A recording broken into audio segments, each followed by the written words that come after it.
Russell, I want to talk about some good news from my perspective.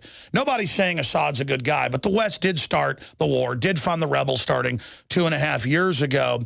And for the first time since 1782, when the British Parliament voted to end the war against the colonies, they voted down the Prime Minister in the UK, David Cameron, wanting to go to war. Obama, he has a 9% approval rating on this war in a Reuters Washington Post poll. I mean, when Bush did all these lies, he had a 72. Now it's very unpopular. I see this as a sea change where libertarians, conservatives, liberals, everybody I know sees through this and knows that it's about the takeover of the Middle East that Wesley Clark exposed the 7 nations they wanted to target. What is your view on Syria, and are you optimistic and excited that the UK Parliament, for the first time in 200 years, did the right thing on war? I certainly agree with you that that vote is as a result of widespread disillusionment with the political process.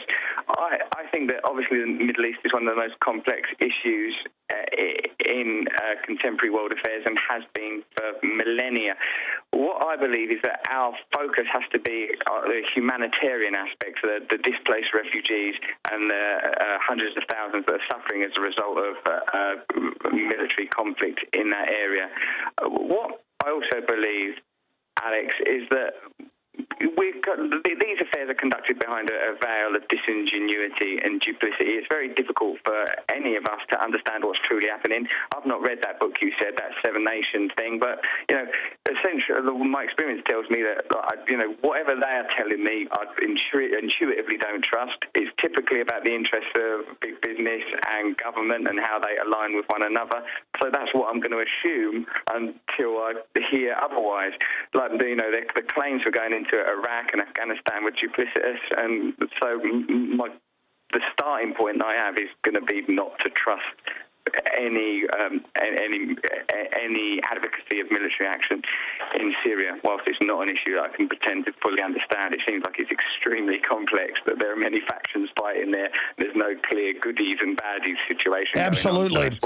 Ron Paul recently came out and said he basically thinks it's a false flag. There's evidence that the al-Qaeda groups staged the chemical attack, but it is obviously an incredibly complex situation.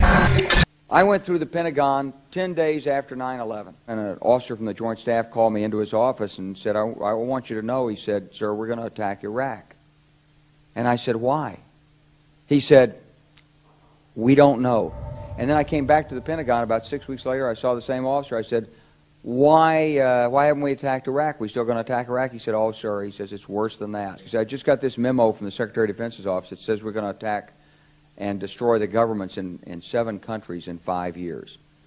We're going to start with Iraq, and then we're going to move to Syria, Lebanon, Libya, Somalia, Sudan, and Iran.